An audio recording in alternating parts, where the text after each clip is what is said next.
Now, China has also, of course, stolen from Michigan car companies and unfairly subsidized its auto industry for years. That is the wreckage of what the Chinese have been doing. And now Democrats in this state, and including Kamala Harris, want to give them hundreds of millions of dollars to those same companies that have been undercutting Michigan auto workers. What a disaster, isn't it? Republican VP nominee J.D. Vance speaking in Big Rapids, Michigan yesterday, an area where EVs and EV batteries could become a political football this year. And speaking of football, the reigning national champs, the Michigan Wolverines, start their title defense this weekend, which ties in with another winning streak in the state. Michigan has voted for the winner in every presidential election since 2008, the longest run of any of our swing states.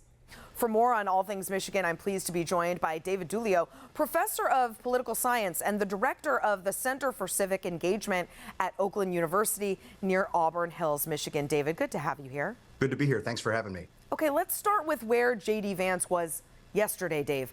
Big Rapids. It's right next door to a massive planned EV battery plant that would bring a lot of investment and jobs to Michigan, but it's controversial and could certainly impact the race there. What can you tell us? It's a proposed over $2 billion project.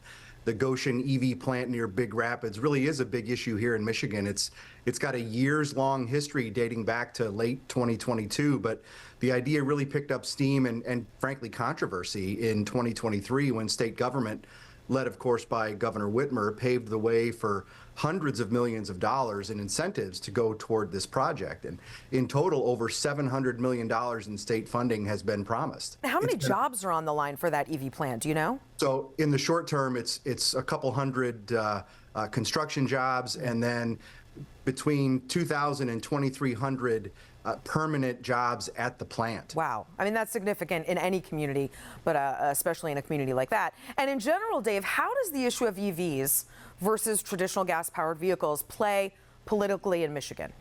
Yeah, it's a really interesting issue here. Of course, it falls along party lines with Democrats cheering the promised environmental impacts and Republicans, you know, they're on the side of not liking the idea of being mandated to buy a certain type of vehicle. Yeah. But there was some really interesting polling data reported in a Detroit News article about a month ago.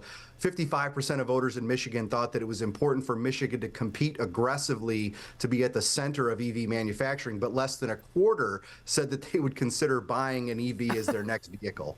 That's sort of the EV version of NIMBY, right? Not in my backyard, not for me. That's really interesting. For both campaigns, now just 68 days away from the election, what is your sense of what each candidate needs to do to win Michigan? Well, it's a really simple formula, I think, and there's a couple different things. And number one, and this gets to the heart of why J.D. Vance was here yesterday, is, you know, turn out their base. And that goes without saying, right? I think that elections like this are decided in a big way on turnout, right? So whoever does a better job of turning out their supporters has got a better chance of winning. But there's an ever-shrinking pool of sort of gettable voters here in Michigan, and whichever campaign can talk about salient issues in a salient way with those groups is probably going to pull out the 15 electoral votes here in Michigan. And are suburban women still among some of the most important gettable voters? I think so, for sure. And you know, I would have your viewers look at places like Oakland County, Michigan, where I am right now, and then on the west side of the state, Kent County, Michigan. Two big counties, lots of votes, with suburban women, highly educated, and you know, they were willing to give Trump a chance, many of them, in 2016, and then in 2018 and 2020 ran away from him and his preferred candidates in a way that we haven't seen here in Michigan in a long time. Yeah, I used to live in West Bloomfield, and I remember 2016 being a little surprised by some of the counties that went for Donald Trump. I know those suburban women very well. We'll see what they do in 2024. Shifting gears just a little bit, there's been renewed tension between pro-Israeli factions in Michigan and Arab American voters over the continuing war in Gaza. Has Kamala Harris changed that at all? I think she has marginally. You know, in her convention speech, I think she carved out a bit of a difference between her position and President Biden's. But the Arab American community here in Michigan, I think, is looking for more, maybe more of a promise. And it's worth remembering here, right, that over 100,000 people voted uncommitted based on this issue in that February presidential primary. So it's really an issue that resonates here with a pretty broad community here in Southeast Michigan. Yeah, I mean, really important point. When they had the opportunity, they put their money where their mouth was in that uncommitted vote. We'll see. Finally, Dave, looking at the most recent polling you've seen in Michigan, where does the race stand as we close in on Labor Day? Well, I think right now, post-convention, Kamala Harris probably has a slight lead here in Michigan, but it's going to be close, right? And I think that, the fact that we are seeing not only wall-to-wall television ads already, but the candidates or their surrogates seem to be here in Michigan almost weekly, if not more frequently than that, right? Yeah. So until we start to see those ads go away and those candidate visits start to dry up, Michigan's going to be front and center. It's going to be close should just be the name of the show, because that's what we drill down on that basically every day in every one of our 7 swing states. It's going to be close.